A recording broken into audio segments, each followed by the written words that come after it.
Hey, I'm getting better with that. Evening, everyone. Good evening. Good evening, everyone. Sharing out as usual. Yeah, it's like that, the count from Sesame Street, except he's doing throat punches. One, ha, ha, ha. Two, ha, ha, Ooh. ha. Three, ha, ha, ha. The other person is gasping for breath.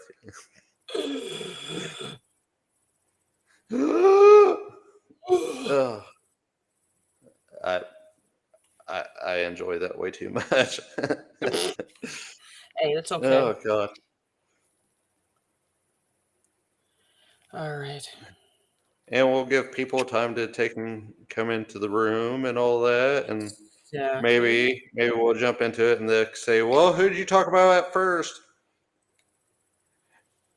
Yo, mama. I'm just gonna say that. Yo, mama.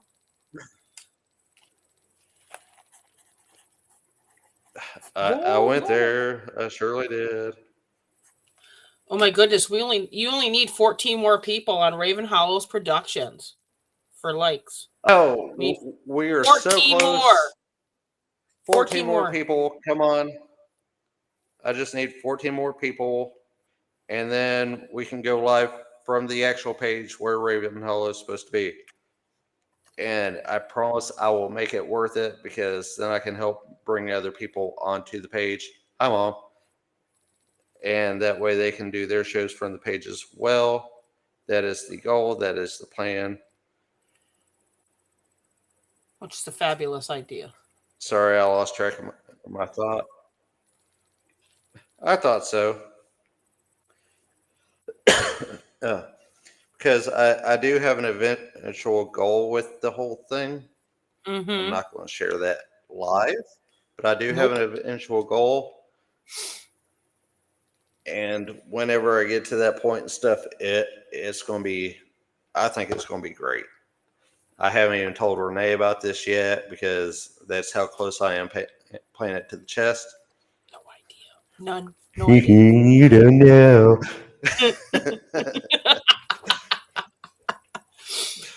But sometimes I like to be surprised, so that's you should keep it. It's your baby. You just you allow me to come on and help with doing things that I like to do, which is like my and side gig, which is I like to research and find things. So I'm appreciative. and talk about This what is you your found. baby. So It's your baby and your idea, and I'm super proud of you. thank you. So it is after 7 o'clock on Monday, and we are not talking about politics tonight. Sorry, folks, we are not talking about politics. No, we are not. We are That talking is. about serial killers and horror films. Um, Thank you, Hi, Terry. Tyree. Hi, Terry. Thank you for sharing us out. We greatly appreciate it. Yes, yes. And as a reminder, if you have not followed Raven Hollow Productions, please do so. We need We only need 14 more 14 more people. people. 14 more people. You are there. So Where are you, Tyree? That is a very cryptic message. Uh, I am here. I am here. Where is here? Huh? Huh? Huh? So I hope you're not under the bed. There's way too much crap to be comfortable under there. Um, you never know. so Lurking in the shadows. you lurking in the shadows. Lurking is a skill. Um, Yes. Anyway. so tonight, yes. Anyway, we we have a especially sweet episode for you, pun Oh yes, intended, sweet, sweet. um, because our first t- subject of the night, first Victim? serial I don't know. discussion, I victim, don't know. whatever you want to call them. Technically, they weren't our victim, but you're good, Tyree. It's like I forgot you were on. It's okay. Is Hi Don, thank you for showing up. We are talking about the Candyman, Yes, and the Candy when I Man. say the Candyman, I mean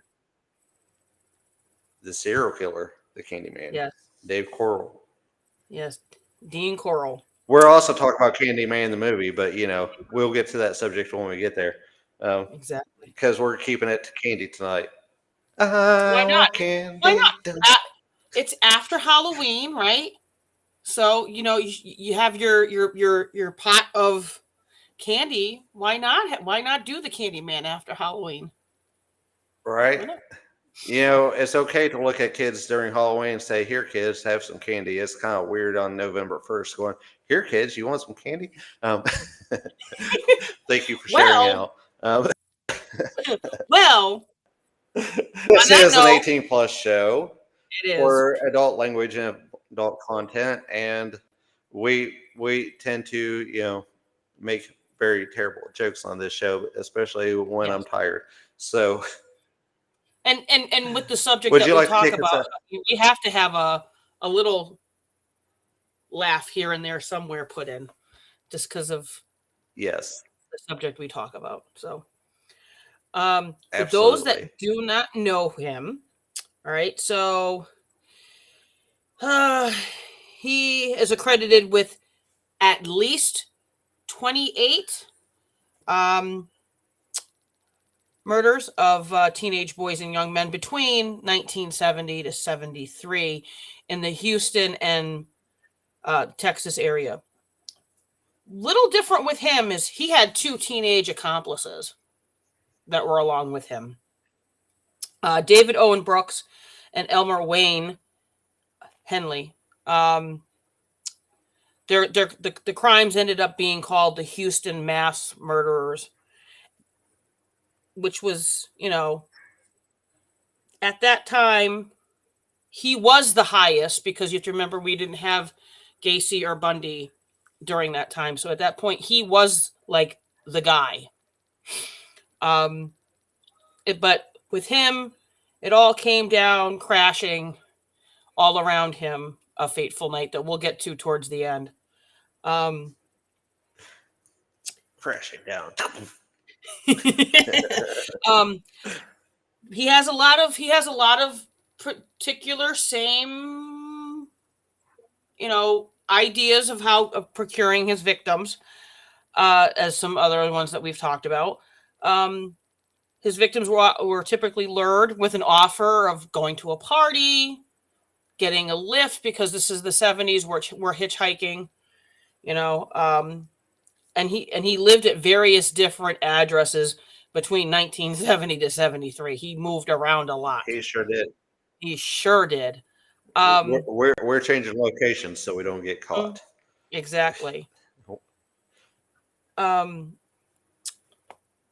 Child life. I mean, his father was really, really strict. His mother was really overprotective of him and his brother. Home life is, pretty much normal home life. I mean, did he have squabbles with his, the parents squabbling back and forth? His parents divorced. They got back together briefly, remarried, and divorced again.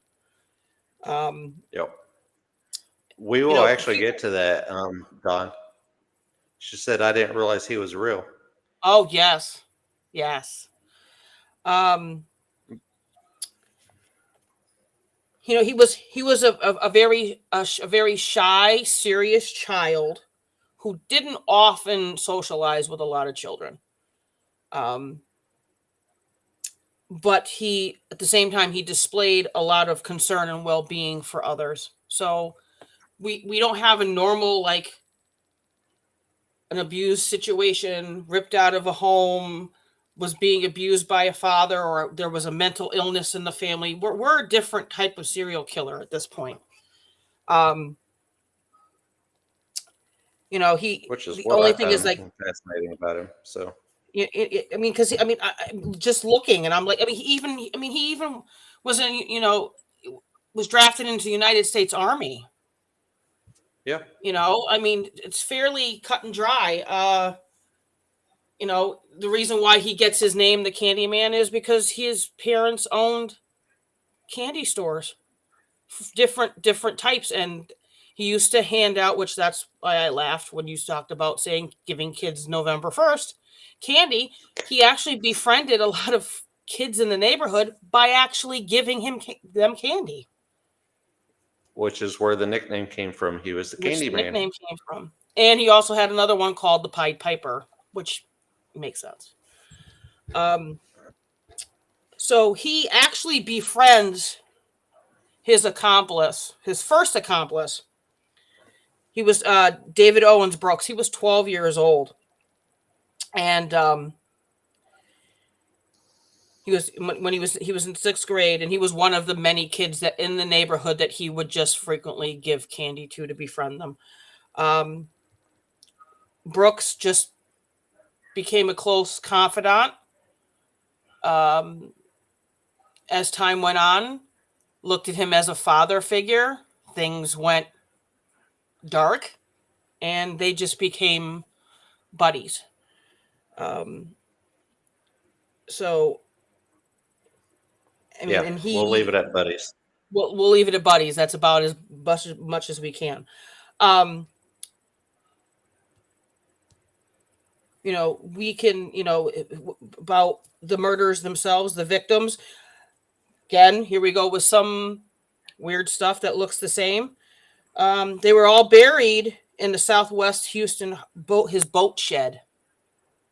17 of them were that he rented. And lime was involved, plastic wrap. 4 other victims Some were were buried buried. on a beach. Yep. Yep, some were buried on a beach. Some were buried in the woodland near Lake Sam Rayburn. One was buried in a beach in, like you said, Jefferson County. 6 were buried on a beach of the Povalare Peninsula. So, and a lot of people, even his 2 accomplices, say that there's more buried at certain beaches, and they just stopped looking at some point. The thing is, It's hard Corell, to say there. they're still saying his mother was saying for the longest time, allegedly, she was believing that there was more than 28. He had access to the candy factories, the grounds. He had, there were people, witnesses of him always carrying a shovel, like joking around, a shovel, a bag of lye and duct tape and plastic wrap. I mean, he was digging quite often. So, so what was happening was, so Corell was, in the beginning, was paying Brooks $200 to procure boys for him. So a lot of these boys that were killed in this time frame were friends or neighborhood acquaintances of these people that were going missing.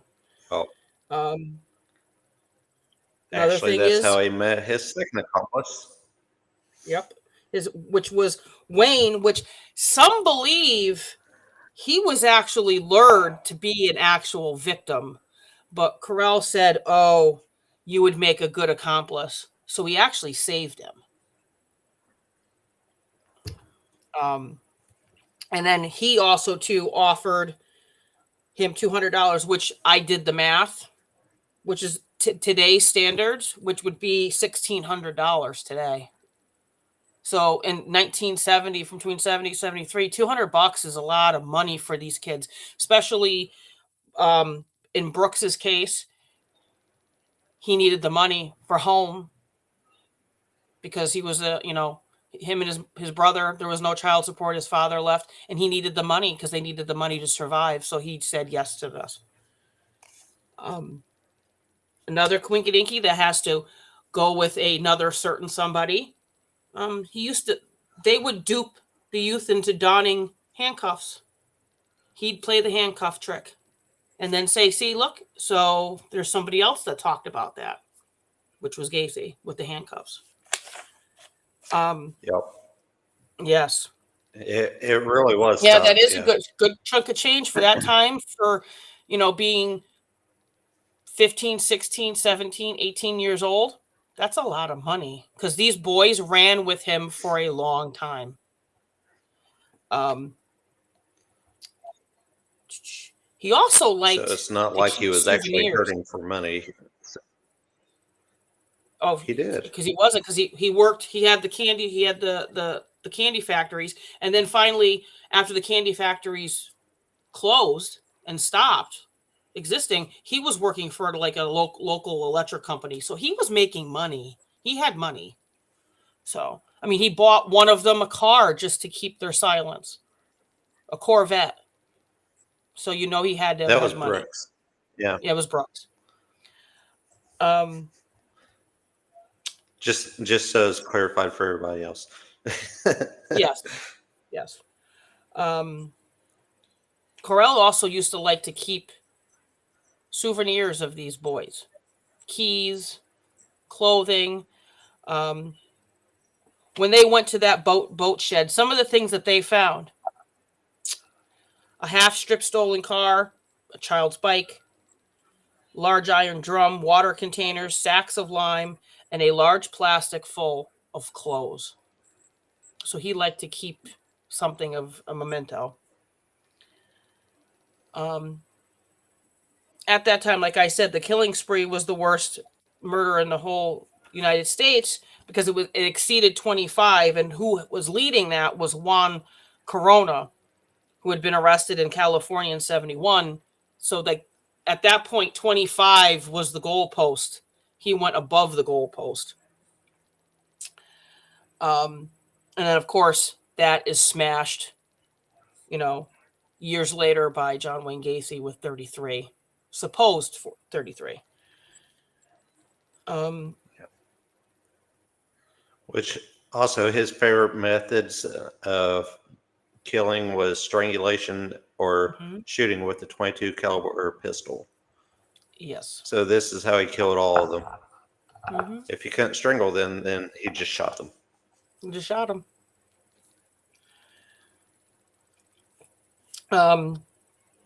So the crime spree ends, so this goes on, and it's such. I mean, Brooks and Healy have a falling out per se, because Brooks ends up getting married to his girlfriend's pregnant. They get married, and he kind of disappears off into the sunset for a little while. And so August of 73, Henley's out working, trying to find somebody for the Candyman. And once again, it ends up being an acquaintance, brings him to the house. But on the meanwhile, it's his, I guess you want to call his girlfriend. I guess that's I get a little, there's different stories saying it just happens to be a friend that he knew, but then there's some saying that it's a girlfriend, Williams, that he sees on the side of the road. A friend of his. Who's a girl, who he goes, why don't you just come along? Because, her father is drunk at home, and she's basically saying, I'm not going in the house. I'm staying on the curb. So he. And it began in 1970 to answer that question.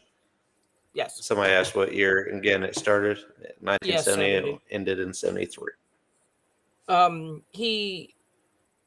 So now Henley is bringing an unwanted guest and is ruining the plan for that evening for the Candyman. Where now this gets a turn. Of course, they have words, they have a squabble, but they're there to party because with their person that they picked up, which was a college student, which was a friend, acquaintance of Henley. Drinking, they pass out, and Henley wakes up to being strapped to the board and handcuffed. So now his accomplice, with because the other two tied up and stuff as well. yep, So yep, still watching and watching all this go down. So he decides that enough's enough, and Henley's quick thinking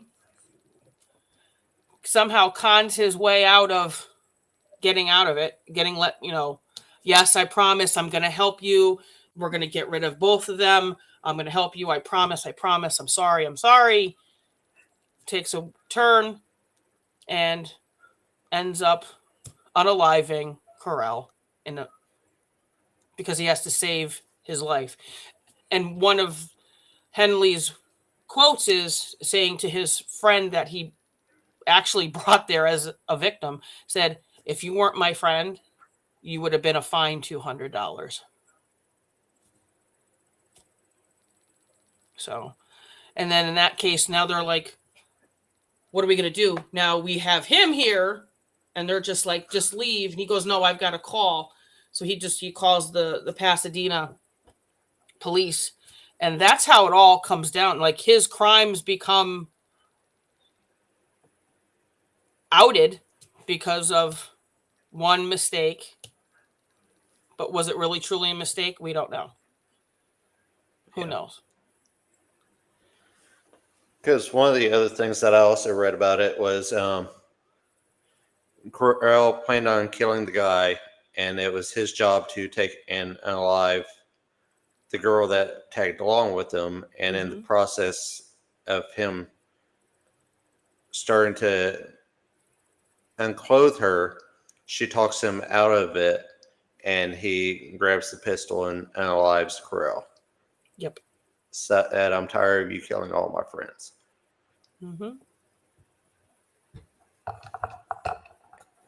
And actually, there is a wonderful picture of him after he's dead, which Yes, you'll have there to is. take and look up because I cannot show No. this on here.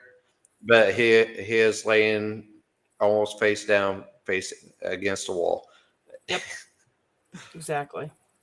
And then there are some photos of him with Henley, which is a rarity to have any photos with those boys. Yeah. So, it's a strange case, somewhat normal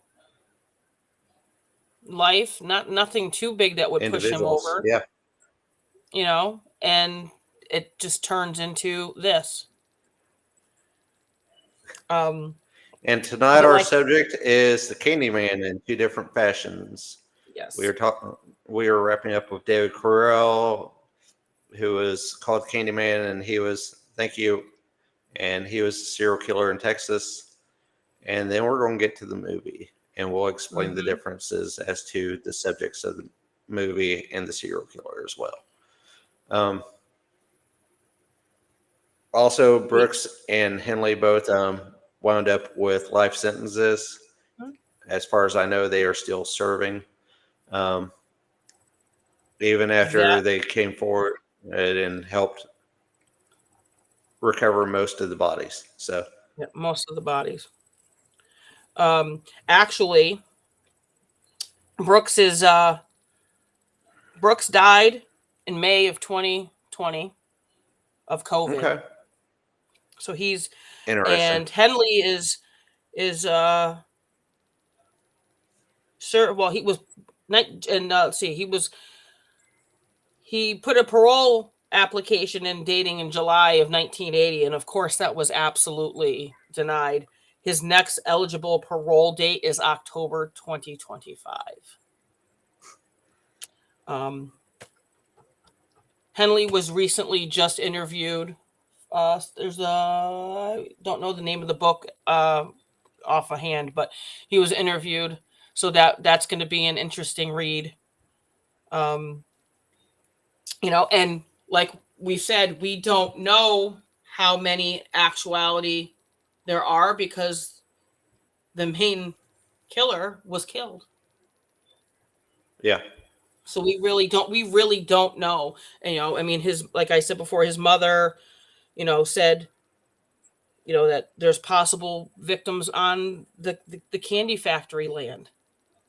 I mean, Yeah. and they just kind of, police didn't seem to want to be too interested with the claim, and they were just more of, because the age is between, I think we'll round it like 12. Well, actually, his youngest, I think, was 9 to 20.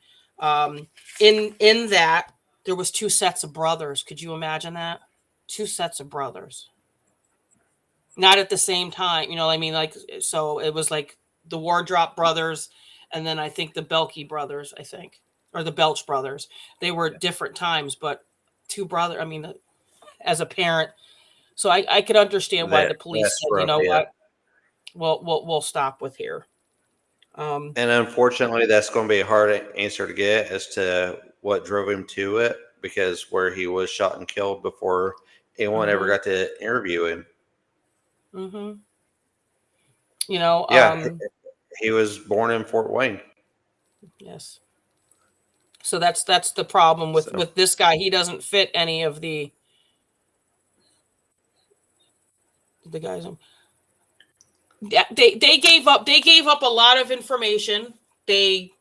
One said, they all turned on each other at one point. But they have given up a lot of information. Like I said, there's a book gonna be written, but somebody did go interview him since he's in prison, and he did give some information out as to possibly his reason why he did things, so he could have, give answers to why his involvement was a thing. yep. And those that are interested, because he's one of those that's, you don't know very much, but there's a lot of information that we can't give. Peacock had in 2021, the Candyman and the Clown.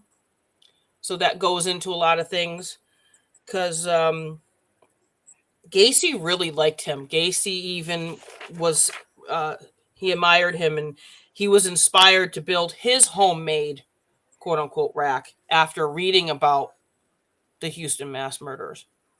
And then in 2012, there was allegations of Gacy being involved with a certain ring in that area, in that corridor, I guess, between Texas and Chicago, which goes in, that's all brought up into the Candyman and the Clown, which is a very good, everybody should go watch it. It's actually a really good one.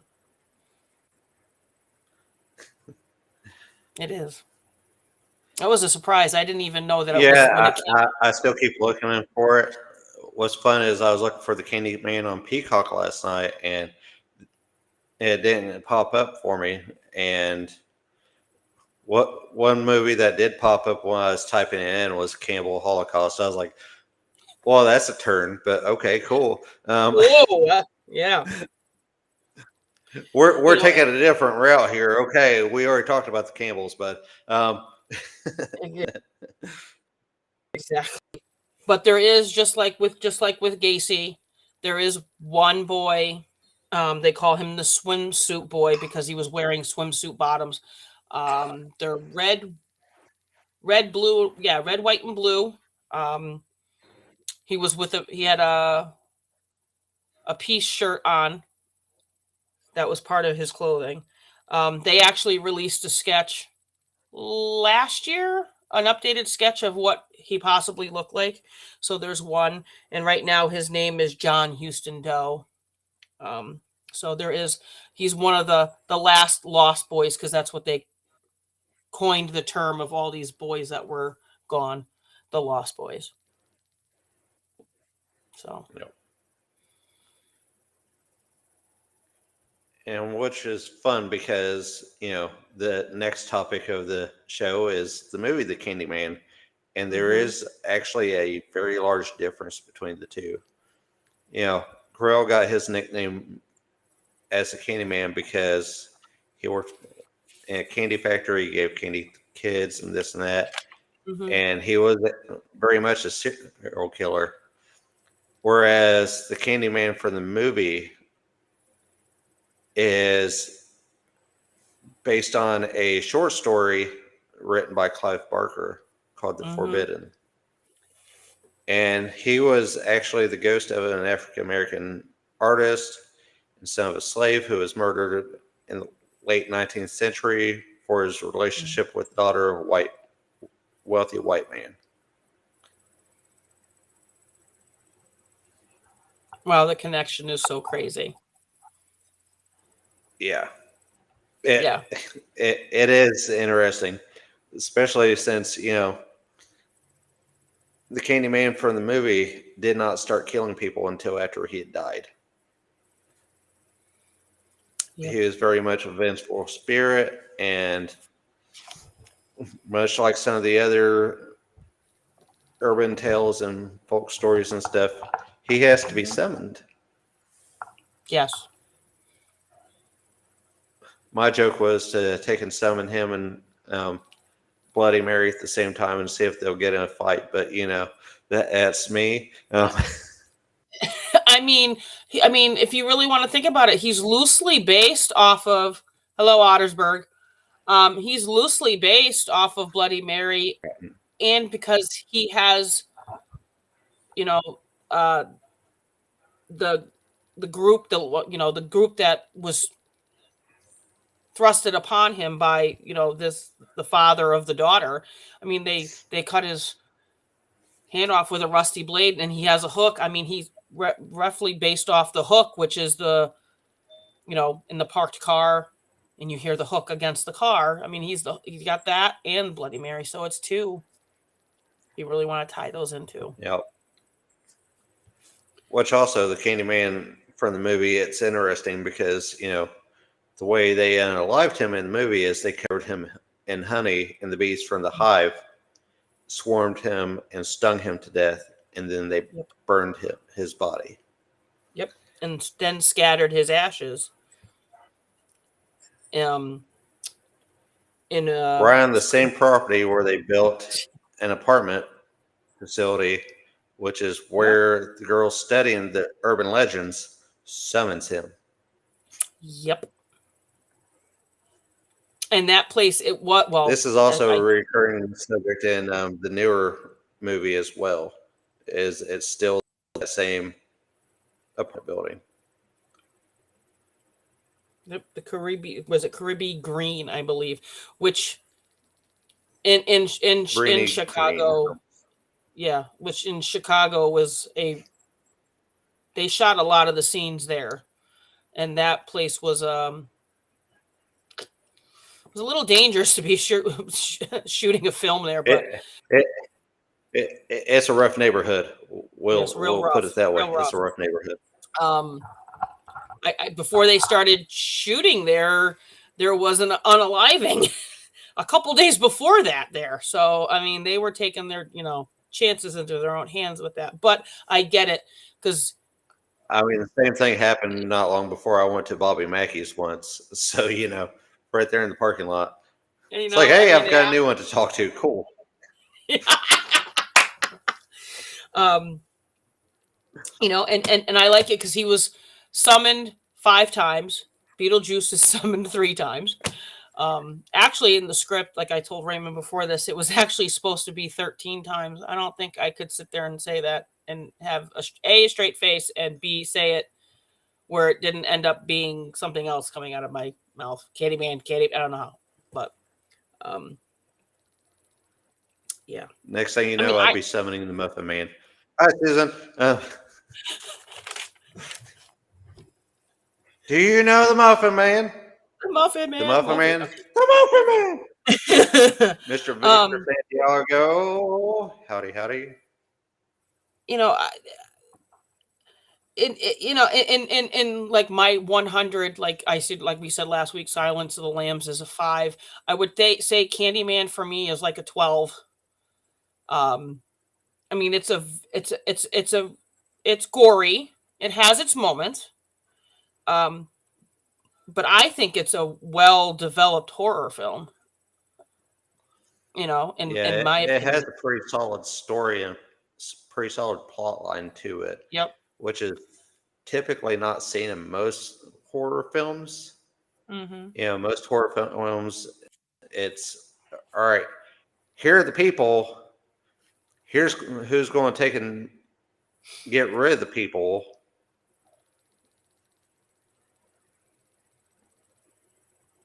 And I then, mean, oh, here, pretty much. Yeah. She's talking about Dave Carell. Yeah, he was a very shy person, and yes. honestly, he did not realize that he was, interested in the same sex until he was leaving the military. Mhm. And, and like we said, we have no idea. It could have something happened while he was in. We don't know, because unfortunately he was never interviewed. His brain was never, like, looked at and We, said, ask these questions and say why, like all of our other ones have been interviewed and documented. We're going as in the by. words of Generation Z, we didn't get the deets on the dude. Um, Yep. you know and we're relying on two accomplices that said, yes, I did some, no, but I did this one, and this one did this and this one, and no, he did everything and we didn't. So it's a muddled mess. it's a Unfortunately. bunch of going back and forth and Mhm. stories mixing and changing, and so Exactly. there's stories, there are other stories, and somewhere in the middle is the truth. However, Exactly. without him, we don't have that full truth. Exactly. So, like, that's why I always steer. I mean, there was, I'm trying to remember the movie. I think it was The Unaliving of America, and then I forget the other one that they did before they did the documentary. But the documentary gives a lot. They each, like, they give informations about the Candyman and the clown separately, and then the plausibility of their roads diverting in the middle. So it's an interesting. So, but I like this Candyman. I haven't gotten the urge to watch the new one, because, like, I'm on one of those. The new Why one do was they keep actually pretty redoing everything? solid. It's not Is it really a redo. It's kind of like a further on down the road sequel. okay? So it's like a newer generation sequel to it, and it was actually shot very well. I will give it that Okay. much. I did, because I took the time to watch it, and the way it all plays out and stuff, it was very well done. Um, there's still a ton of gore and some very awesome kills in that. Uh, as I'm like, yeah, there's Yeah. there's death, and I'm happy with it.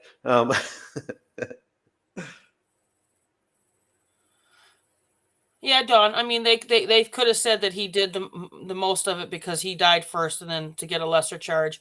Yeah, but they could only, I forget the amount. I think Brooks was, no, Henley's was 6, and I think Brooks was 3, and that was brought upon their own signed confessions of what they confessed to Yeah, at the time. So that's what it was. but I Mr. just I don't Daniel I Rapatale was the actual name of the Candyman in the movie. Um, mhm. like we said earlier, he was the son of a slave.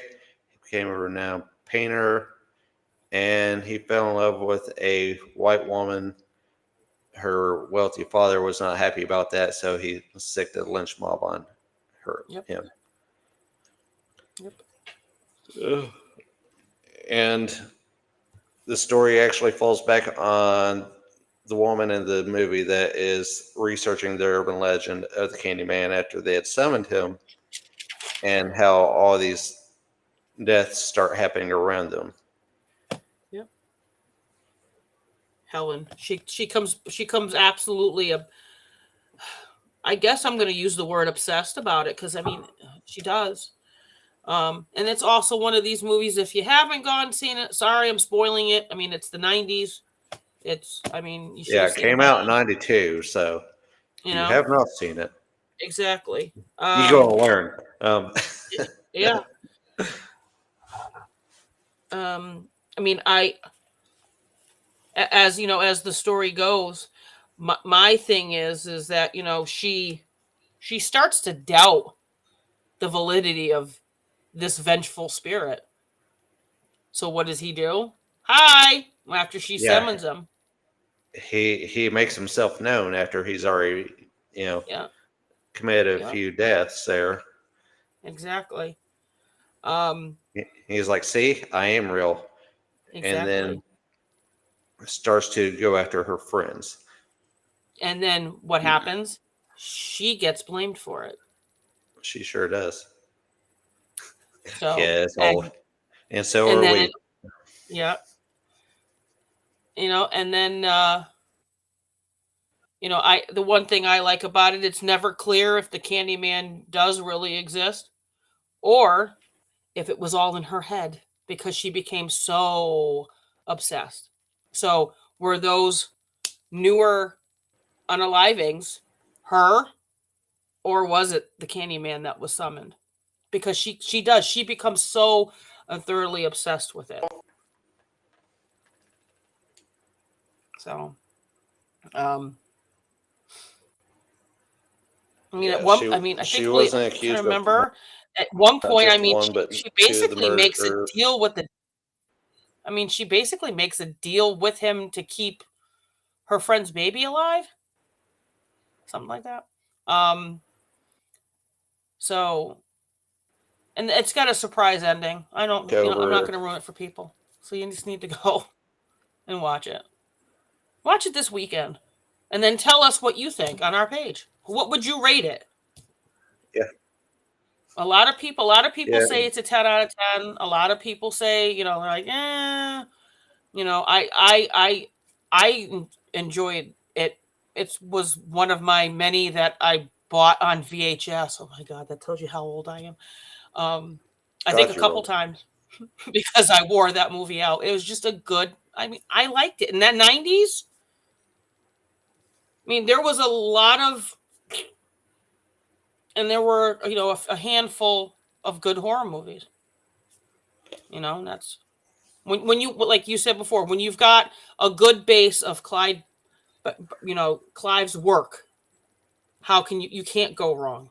I mean, I know they like they did change some things, like it happened in the story. It's in Liverpool, where the opposed to this is in Chicago. They Yeah. they had some things that changed, but when you have a good solid base, you can make a really good horror movie out of something. I mean, look at Hellraiser and Hellraiser 2. Um, there was actually a fourth one as well that was made right there in a certain time span. I cannot remember the name of it. It's kind of obscure, but there was another Clive Barker movie that was made around that time too. I think it was like 94, 95 that they made it. Mm-hmm. But it's Clive Barker, and when that is on there, it's going to be bloody, it's going to be gory, it's going to give you some really good scares because it's going to make your mind think, "Wow." Dawn, I don't blame you, Dawn. I don't think I'd say Candyman in a mirror yet to this day. No, I don't think so. I I wouldn't will. say anything into a mirror. I don't like mirrors. Just for still like mirrors. Yeah, I'll reverse the flow on the mirror and then say it and watch them get sucked back, and they try to pull back and suck back. Yeah, Phantasm. I Good. mean, I got to see a lot of the actors and actresses from those movies back at Scarefest. So that, and he was at Scarefest, and if you were lucky enough to go see his artwork, see him, speak to him, the man is retreating back into his cave. So I wonder what he has up his sleeve. It's really hard to say, but as far as we know right now, he is currently retiring from public events. So that was one of his last ones, and he went big. He brought so much artwork, they had to move him to a whole different room that could be locked Wow. because the original space they had for him was not big enough. Um, I and mean, I did actually get to see some of the artwork walking past the room, but it was usually so busy. And I was busy, I didn't have time to stop in there, unfortunately. But I did get to see some of it in passing, and it was phenomenal and I because he mean had those. characters drawn and everything. I mean those people were very lucky. I mean that's a great artist and a genius in their midst at that point. Yeah, So I mean, who knows? I mean, who knows? Who knows what he's doing? Maybe maybe he has the itch to write again too. We'll have to see and find out. I hope right. so. It'd be Me nice. too. Bravo, Clive Barker. Bravo. Yes. Well played, sir.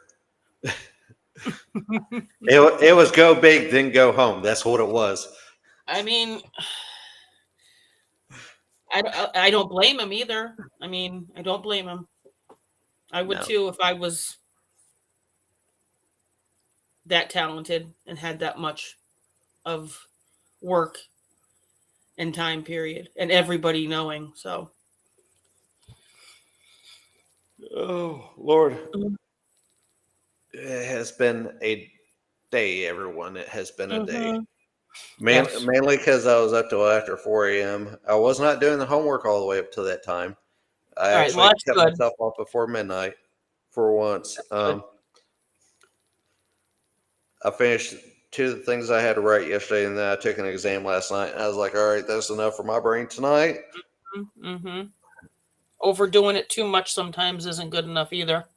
Well, I'm afraid to So, tip my head the wrong way because my brain might leak out at this point. It's mush. Um, you you you and you decided, you chose, you know what was going to happen. yep. At this point, I've become a dyslexic zombie looking for Brian's instead of brains. Um, yes, sir, Mr. Ottersberg. We will Well, of catch you course you soon, would. sir. Of course you would, Mister Buffalo Print. Mr. Buffalo Print. Well, because that's all he wears. I mean, this was my grandfather's. So and And it's cold. don't forget the step Um, stool, bud. yeah. I love you, Keith. But to round it off, there's, I always have to give you some fun facts about the movie that we have somewhere. Um, 200,000 bees were specially bred for this movie. That's a lot of bees. A lot of bees. Um, Tony Todd was stung at least 23 times, and in his contract, if he got stung, he got $1,000 bonus. So 23 times 1,000. So he made $23,000 just for getting stung by bees.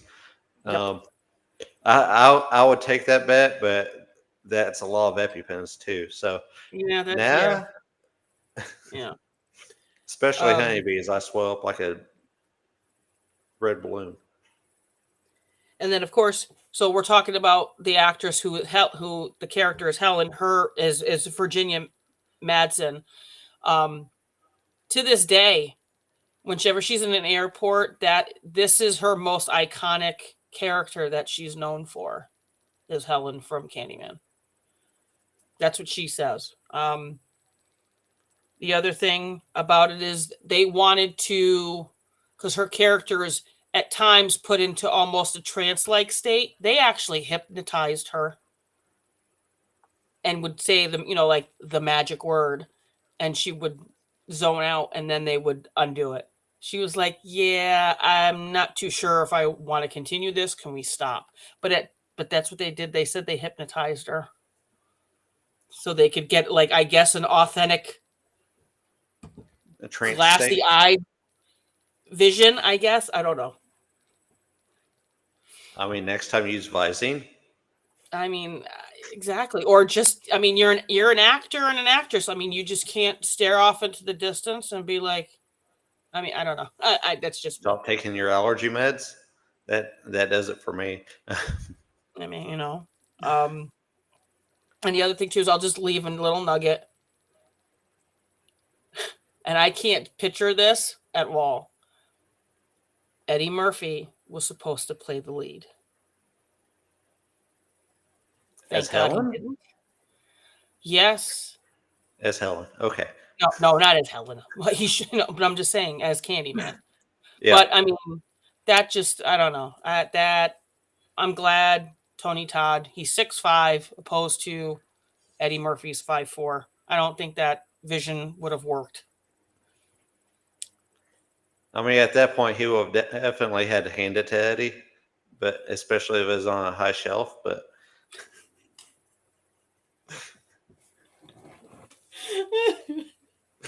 So, I apologize, Lord. I'm so sorry. and here's the thing: he's not. He's not. No, I'm not. Not. Absolutely not. So. Hi, kids. Would you like some candy?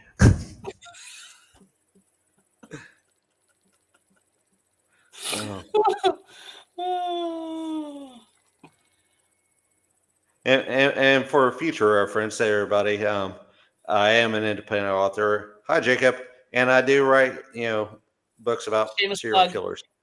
So Shameless plug. it is a shameless plug, but I also want to explain my dark sense of humor and my fascination with serial killers is because I actually tend to write about them as well, Mm-hmm. including in first person, which gets weird for That everyone.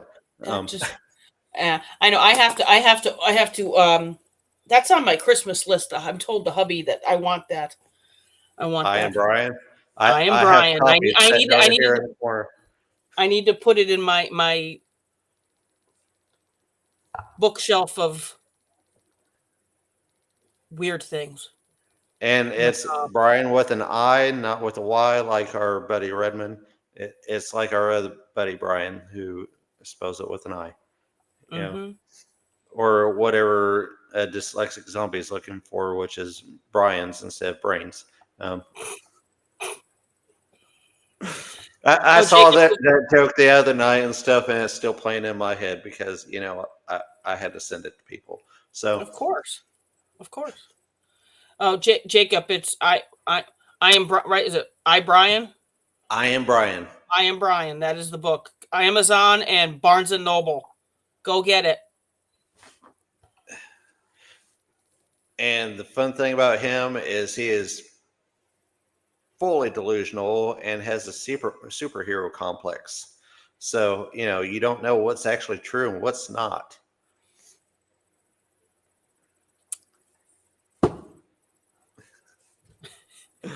Uh, Yay, serial killers. Yeah, I mean,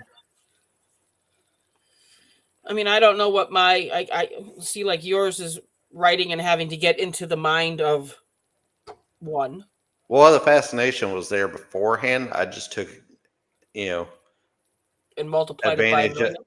yeah, I took advantage of the knowledge that I'd already gained and put it to Hmm. use. I mean, mine was just always how does one become one? Like what Yeah. pushes you to that point where your psyche breaks? And So, that's one of the reasons why I shared out on the Raven Hollis production page hmm the manual that the FBI uses for serial murderers. hmm Um, Jacob, I'm not going to be able to make it, and I explained it to Tyree. I'll tell you after the show. Um,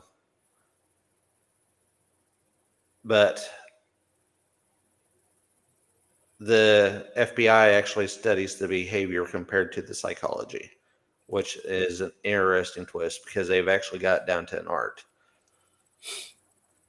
Sure do. Sure do. Meanwhile, everybody's walking probably by one and you have no idea. You could be talking to two right now and have no idea. I'm joking. I'm not, but I'm joking.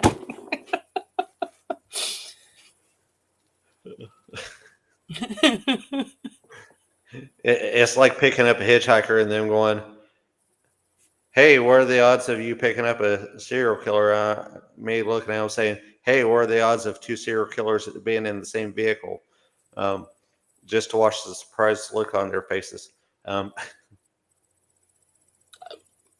Oh my God, do I hear a premise for another book? it's very possible. It's very possible. I just got to get through the books that I'm writing currently, Yes. which is a sequel to my book about Pangea, which is a wonderful island city that I created, and it's my take on superheroes. Even though they're more anti-heroes than superheroes, but you'd have to read the book to find out about that Hmm. because I am that person. Um, So go get it. Barnes yeah, and Noble and Amazon. the corruption of Pangea is what it's called, Hmm. and I lost my train of thought because I rattled And on you're too much about that. well, not the other books, I think, because I said that was a good serial. Two serial killers Oh in yeah, two serials in a VW bug. there we go. But the other one that I'm working on is a story about a medium that's telling his life story at the end of life. Ooh, that's interesting. Yeah. Very So interesting. you've actually got to read part of that. That was the part of the story that I stuck in the Yes. No, I um, remember that. student chat.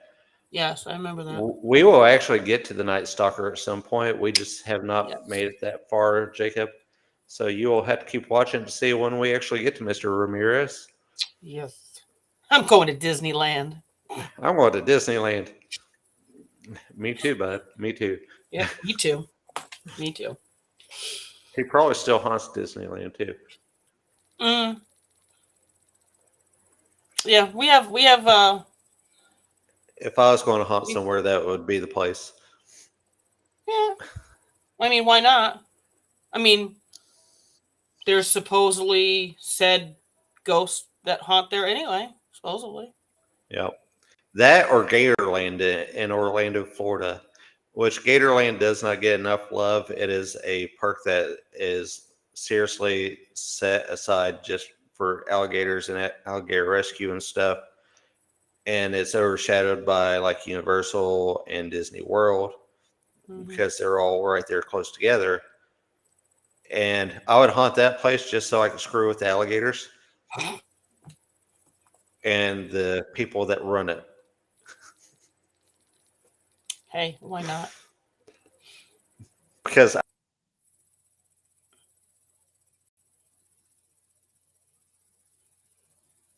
Uh-oh. We have lost. Oh, here he goes. I was like, we have just see because you want to go haunt gators.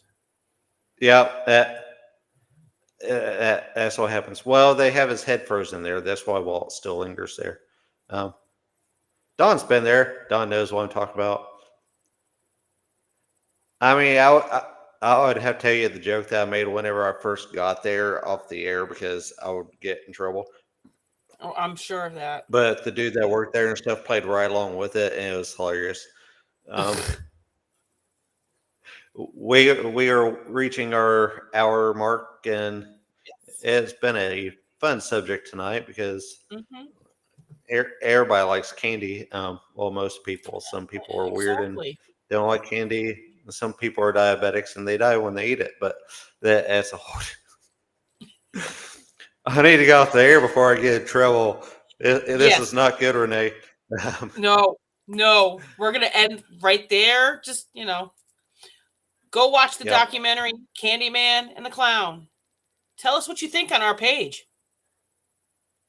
Does anything? And we have a couple of new fun subjects for next week. Yes. So look for the We're hidden not going to tell clues. you. Look for the hidden clues. And put your guesses in. I'd like to see what people guess. I'd like to see what people think. What So yeah, where we're heading down the road, where we're headed. Thank you very much. yes, thank you. And What who knows, after the next subjects that we have lined up and stuff for the next couple weeks or so, we may take an offshoot and go down a side quest with everybody and see what you think about that side quest before we continue on with the following week. So you never know what we're going to throw at you. We wish you all luck. Not us, because we're demented and we enjoy this teasing people with what we're going to talk about. And on that fine note, would you like to say your goodbyes? Goodbye, everyone. Have a good night, everybody. Thank you so much. And Thank Mom you. says Yeah, she hopes your husband is feeling better. he's feeling better a little bit. Give Kelly a big kiss on the forehead for me, and I will. have